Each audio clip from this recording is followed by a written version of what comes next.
Assalomu alaykum hurmatli tomoshabin. Kunlik valyutalar kurslari haqidagi ma'lumotlarni bir kun oldindan berib boriladigan kanalimizga xush kelibsiz.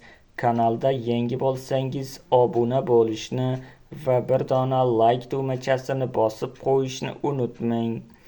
O'zbekiston Respublikasi Markaziy banki xorijiy valyutalarning o'zbek so'miga nisbatan 7 noyabr kuni amalda bo'ladigan qiymatini e'lon qildi. Unga ko'ra, 1 AQSh dollari 12.022 so'm 92 tiyin bo'lib, 52 so'm 25 tiyinga qimmatladi.